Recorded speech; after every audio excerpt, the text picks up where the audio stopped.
With the Lucky Land Slots, you can get lucky just about anywhere. This is your captain speaking. We've got clear runway and the weather's fine, but we're just going to circle up here a while and get lucky.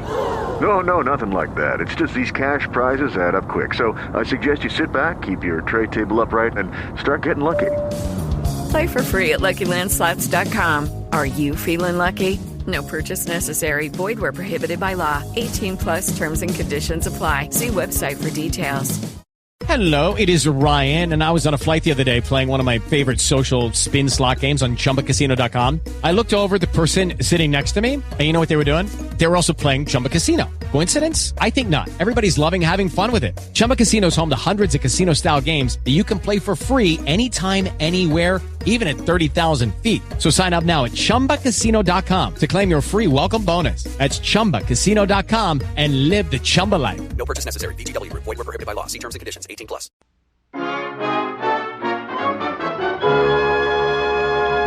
The Harold Peary Show.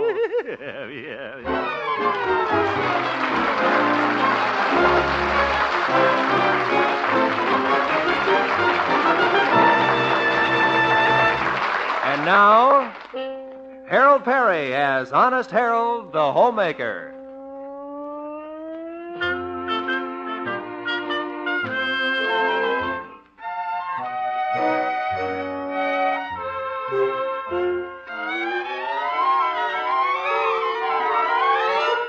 Well, the month of March brings cold winds and the big blow, income tax returns. Our friend Honest Harold is following the good old American custom and getting his return in on the last day. It's the morning of March 15th, and we find Harold just finishing making out his form. Well, that just about does it. Let's see. Better make sure I get down all my income. There's my salary.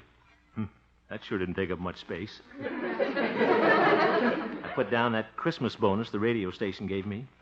3 Vaughn Monroe records. Well, I guess that's all the income I have to declare.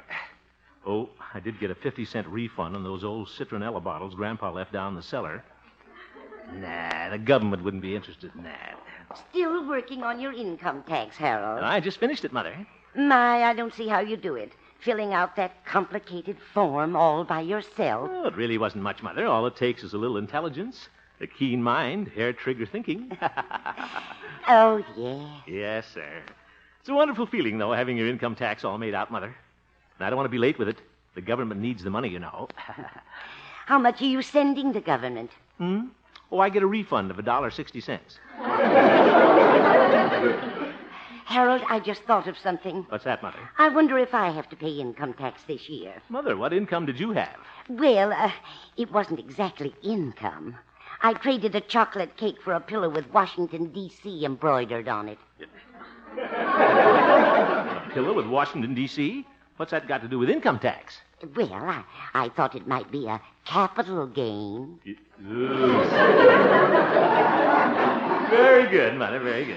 That was a quip I read in the Pathfinder. Yeah? Well, that's one quip that should have passed in the night. What? Skip it, Mother, nautical term.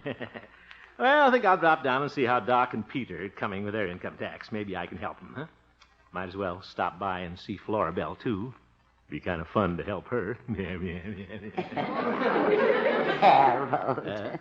Well, all I have to do now is put this tax return in the envelope. Do you want me to mail it for you, Harold? I'm going right downtown. All right, Mother. Thanks. Here you are. Ye gods, what's that? Oh, that's Mr. Walker. He's calling for me in his tractor. Mother, his tractor? Well, his Rio is in the garage today. He's getting his 100,000-mile checkup.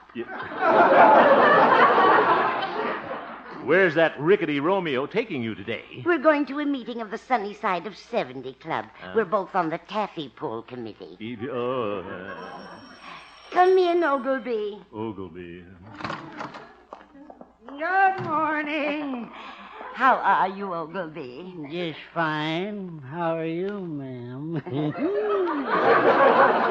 Good morning, Mr. Walker. Oh, I didn't see you there, Sonny. Thought you was a rubber plant. Very funny. Well, maybe I was stretching things a little. guess he reads the Pathfinder, too. Well, Mrs. Hemp, are you ready to go? Yes, I am. My carriage awaits without, fair lady. Some carriage looks more like a cement mixer. I'll get my hat, Mr. Walker. I think I'll wear the one with the plume today. Well, gotta be going. You want to lift downtown on my tractor, Sonny? What? Haven't got any room up front, but you can sit on the corn shucker. No, thanks. Do I look like an ear of corn to you? Want me to answer that, Sonny?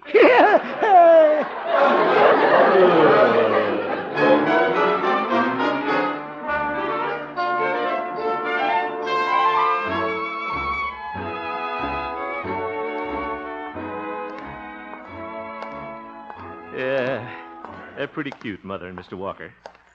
It's a wonderful feeling to have your income tax all mailed out. All made out and mailed.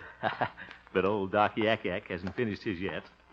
Think I'll have a little fun with the old horse doctor. Come in. Oh, hello, Hal. Well, hello, Doc. What you doing? I'm trying to make out my income tax. Well, mine's all finished and mailed. Didn't have a bit of trouble. Well, yours are simple to make out, but don't forget I got 17 dependents. What? Well, there's Silver Moon, my horse. Yep. And Evangeline, my cocker spaniel, and her 12 puppies. Oh, my goodness. And then there's Arthur, my goat. Yes, come on in, Arthur. Doc, you can't put down animals for dependents. Arthur, you're a goat. I don't see why not. The form says a dependent is anyone who earned less than $500.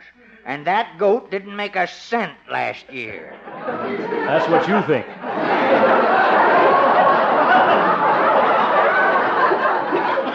Well, anyway, he receives over half his support from me. Why, I've kept him in tin cans ever since he was a kid. Haven't I, Arthur? Doc, are you really going to list your animals as dependents? Oh, of course not, Hal. You had me worried there for a minute. I couldn't list Arthur the goat. A dependent has to be closely related to you. Of course. And Arthur and I are only second cousins. Believe me, Doc, you're a lot closer than that.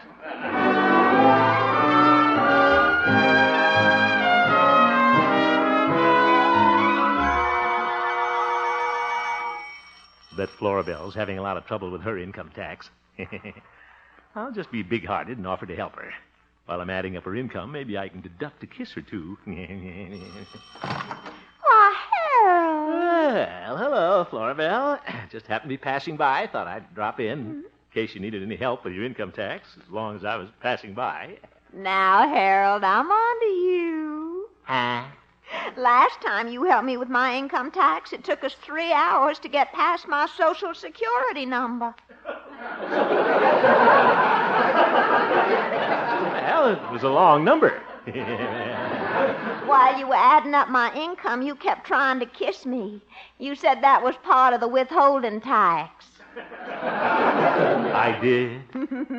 You're not going to fool me this time. I'm going to do my income tax all by myself. Oh, well, I tried. See you later, Florabelle. Of course, if you want to come in and keep me company. Huh? You can just sit and watch me if you promise to behave yourself. Sure. Well, shall we go in? All right. Now, you sit right there on the sofa. Why don't you sit on the sofa, too? It's more comfortable. Ah, now, Harold, none of your tricks. Remember, you promised. Oh, yeah. I'll just sit over here at the table. Now, let's see where I was. Oh, enter your total wages and salary, yes. Gosh, Florabelle looks cute in that apron. That ink smudge on her nose. Yoo-hoo, Florabelle. Harold, now you stop disturbing me. I'm having an awful time figuring out my deductions. You want me to come over there and help you? No, I don't. I'll come over there. Well. Yes, I'll just sit here beside you. But remember, it's strictly business. Oh, sure.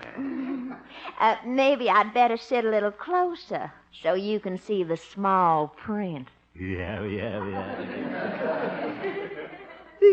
Your hair is tickling my nose. Do you like my new perfume, Harold? Yeah. It's called Monsoon Madness. Well, here comes Hurricane Harold. I think I'll turn on the radio. A little music might help me concentrate on my income tax. Yeah, good idea. Well, I declare, they're playing one of our old songs. Remember when they played that at the senior class prom and you kept wanting to dance in the dark corners all night? Yeah. I had on a rented tuxedo and my pants were too short. Harold, why don't you sing it for me now, Tootsie Roll? All right, cream puff. I'll see you in my dream. Hold you in my dream. Someone took you out of my arms. Still I feel the thrill of your charms. Lips that once were mine. Tender eyes that shine. They will light my way tonight. I'll see you in my dream.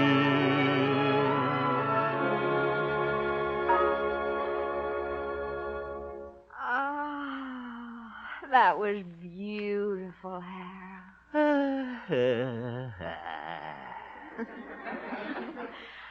After you finished singing that song to me at the dance, remember what I did? What? I gave you a kiss like this. Yipe. You never kissed like that in high school. Harold Hemp. Huh? The very idea. You getting romantic this way when you know I'm trying to do my income tax. But... aren't you ashamed of yourself? Yeah, I hate myself for doing things like this.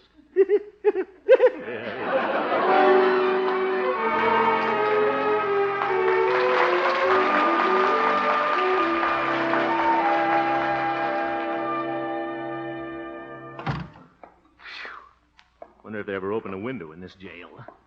Hello, Pete. Oh, howdy, Harold. Excuse me a minute, boy. I'm on the phone. Oh, go right ahead. I'm talking to my girl, Eloise Zeigenfuss. Oh? Sorry, Eloise. A friend of mine just come in. What's that, Eloise?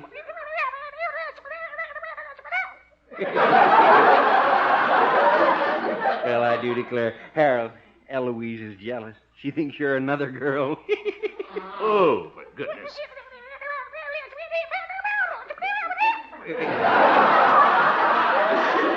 Eloise, it's just my friend Harold Hemp, honey bunch. Honey bunch. And besides, Eloise, you know you're the only girl for me.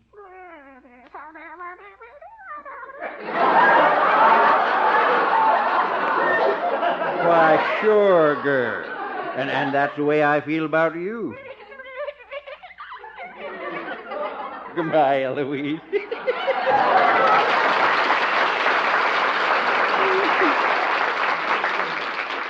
I do declare, Harold, she sent me oceans of love.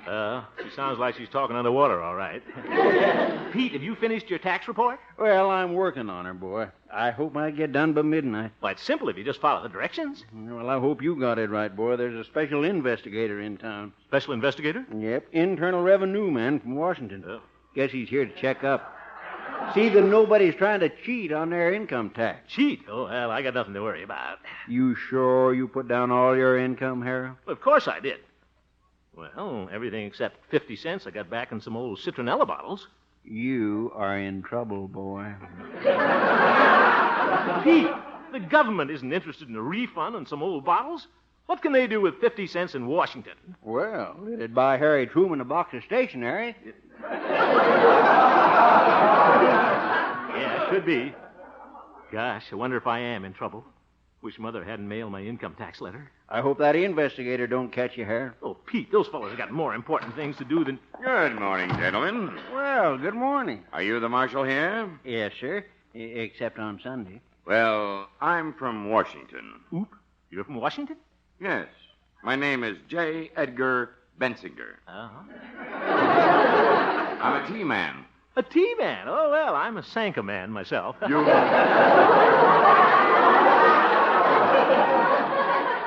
Harold, this is the man from the Internal Revenue Department. Guess they keep you fellows pretty busy this time of the year. Yes, unfortunately, a lot of people think they can cheat the government on their income tax. But they very seldom get away with it. No, guess not. But I suppose you spend all your time going after the big fellas. No, they're all criminals to us. Oh. No matter if they're trying to get away with $10,000 or 50 cents. Zoink. That's you, boy. Quiet, Pete. Yes, sir, there's only one place for a man that tries to cheat the government, and that's jail. Jail? It'll be nice having you here, boy. Shut up, Pete. Yes, sir, it makes no difference to us if it's $10,000 or 50 cents. Oop, how'd you guess it? Well, nice to have met you, Mr. Bensinger. J. Edgar. I don't believe I got your name. My name? Let's see. Oh, yes, I'm Harold Hemp. Hemp? Yeah. Well, I hope I never have to rope you in.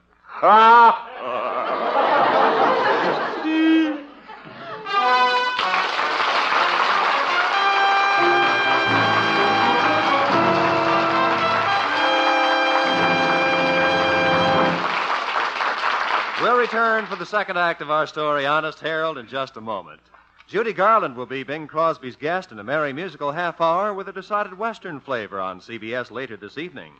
Following this CBS Bing Crosby show on most of these same stations will be the world's welterweight championship battle between Charlie Fusari and Johnny Breton. That's two great broadcasts on CBS later tonight. Judy Garland as Bing Crosby's guest, and the Charlie Fusari-Johnny Bratton battle for Sugar Ray Robinson's vacated welterweight title. And now, back to Harold Peary as Honest Harold the Homemaker.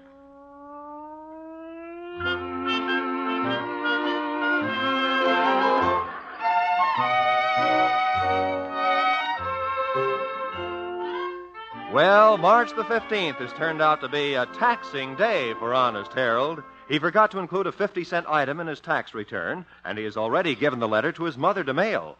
Right now, we find Honest Harold in the living room, a very worried man. Why did this have to happen to me, just when that tea man is in town? Say, maybe if I just offer to give him the 50 cents. No, I think I'm trying to bribe him. Is that you, Mother? Oh, hello, Harold. I have some wonderful news. Oh, what's that? At our club meeting this morning, Mr. Walker and I were elected King and Queen of the Taffy Pull. Oh, well, that's very nice, Mother. I suppose you mailed my income tax return. Oh, Harold, I have a confession to make. I didn't mail your letter. What? You didn't? No, I gave it to Dr. Yancey to mail. Yeah. Well, we met downtown just now, and he said he was going to the post office. I thought that way the government would be sure to get it. Yeah, sure to get me, too. What, Harold? Nothing. Goodbye, Mother. Got to see Doc about jail. I mean, bail. Oh, mail. Oh.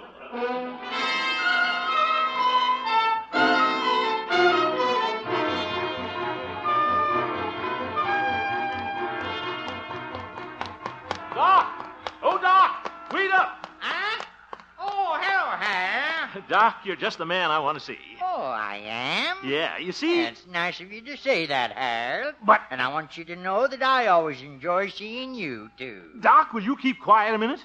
Oh, all right, Harold. I won't say a word. My mother just gave you a letter to mail. What'd you do with it, Doc?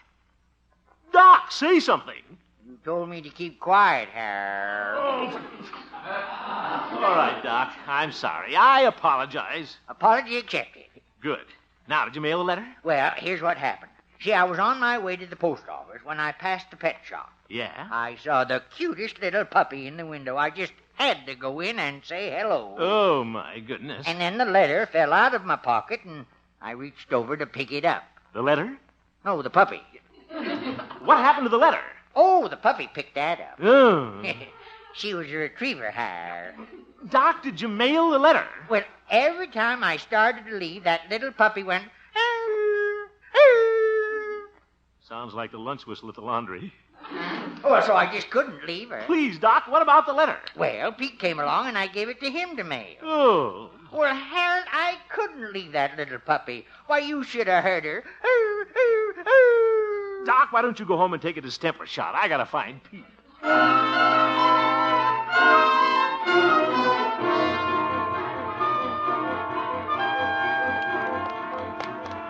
Pete! Oh, howdy, Harold. Pete! You sure was speeding along there, boy. You better watch it. This is a 15-mile zone. Pete, what'd you do with that letter the Doc gave you to mail? Letter? Yes, it had my tax return in it. Oh, yeah. Now, let me see. What did I do with that? Come on, Pete. What's the matter with you? Can't you remember anything? Why, I swear since I fell in love with Eloise, I'm in A days. I just go around singing to myself, I love you, a bushel and a peck. Pete! A bushel and a peck and a hug around the neck. Pete, listen. Doodle-oo, doodle-oo. Pete, will you stop that doodling? Did you mail the letter? Oh, say, I remember now. I just put it in that mailbox there on the corner. Oh, no. Doodle-oo, doodle. You're crazy in the noodle. Goodbye.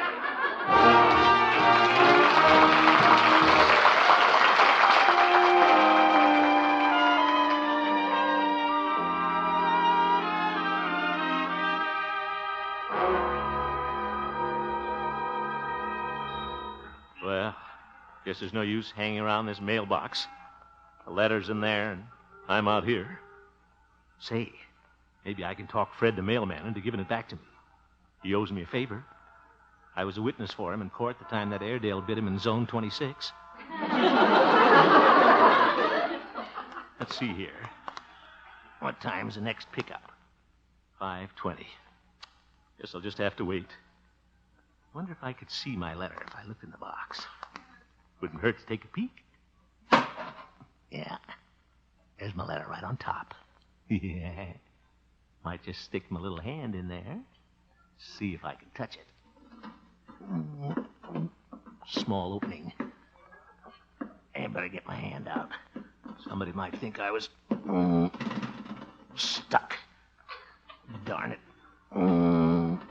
Good afternoon. Oh, good afternoon. Eve J. Edgar. How are you, honest Harold? Hello, Mr. Bensinger. Having trouble getting your hand out of that mailbox? Oh, is this a mailbox? Thought it was a Coca-Cola machine. Mm-hmm. Just trying to get my nickel back. Mm-hmm. Yeah. There. Got my hand out. I'm glad you weren't tampering with the mail. You know, you could get a jail sentence for that. You can? Yes, almost as long as for cheating on your income tax. I'll be very interested in looking over your tax return, honest Harold. Oh, brother. Well, see you later. If I had the wings of an angel over these prison walls, I would fly.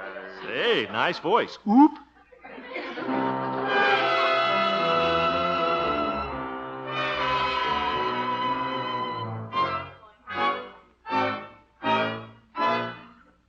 Why doesn't that mailman get here?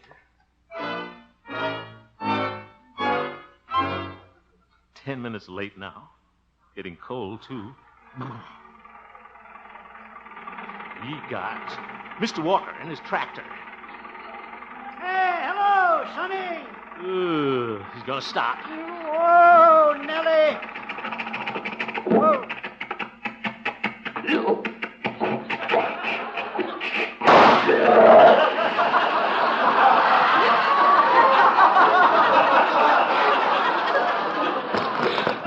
Yeah, I've been having that trouble ever since I dropped a cake of yeast in the gas tank.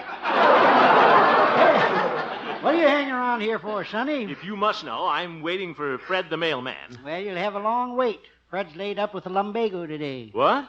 Well, who's taking his place? I am. Oh, no. Yep. Always call on me in emergencies. I'm in the mailman's reserves. Company B. One side, Sonny. The mail must go through. Yeah, let's see what we got in here. Mr. Walker, Just a minute, Sonny. I'm sorting the mail. Let's see here. Mm-hmm. Hazel Wilkins is writing to her old boyfriend in Charlieville again. Must have broken up with that window blind salesman.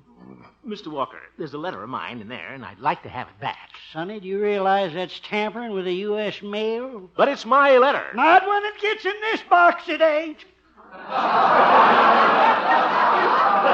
It's the property of the U.S. But, Mr. Walker, if I don't get the letter back, I might go to jail. Oh, that's too bad.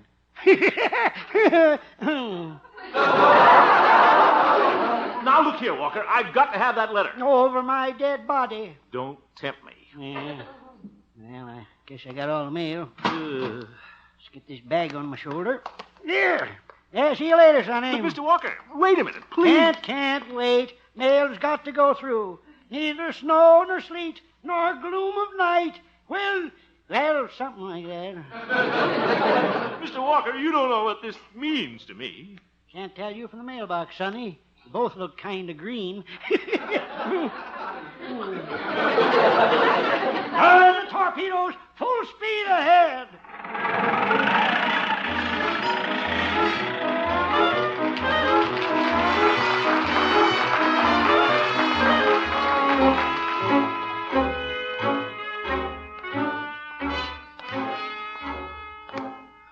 Well, guess I'd better go home. Can't just keep walking the streets. I could only get my hands on that letter. Well, I didn't. Hope I get an outside cell. We're going to miss my friends. Oh, Doc and Pete. Wonder if Flora Bell is going to wait for me. I don't know. She's pretty fickle. I'll never forget when I went away for a weekend once. When I came back, she was engaged to the basketball captain. We lost every game that year, too. Oh, well. Is that you, Harold? Yes, Mother. My, you're late, son. I've been waiting dinner for you. I'm not very hungry, Mother. Oh, Harold, there's a man here to see you. There is? Yes, he wants to talk to you about your income tax letter. Zeef. He said you did something wrong, Harold. This is it. I tried to tell him that you didn't mean to cheat the government. Thanks, Mother. You're true blue. But it was my mistake. I'm ready to face him now. He's right in there, Harold.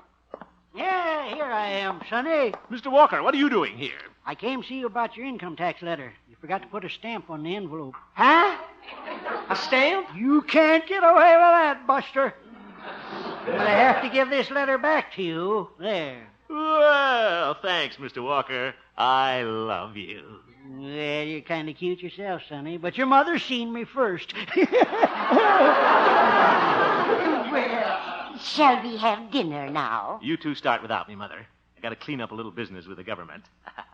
Say, what about you folks listening in? Have you mailed in your income tax returns yet? Don't forget, tomorrow's the last day. You don't want J. Edgar Bensinger after you.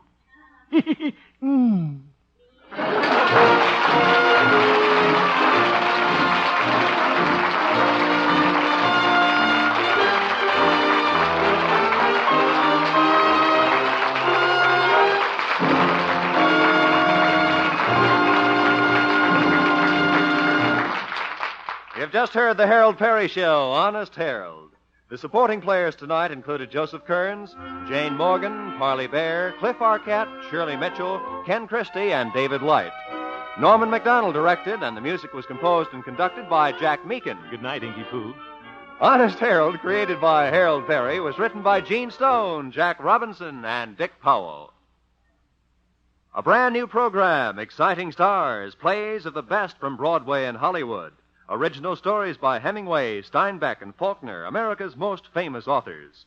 You'll hear the premiere on most of these same CBS stations tomorrow evening. Tomorrow evening? Yes, the opening show tomorrow. Louis Calhern, Dorothy McGuire, and Richard Carlson in the brilliant stage and screen hit The Heiress. Oh, The Heiress, yeah.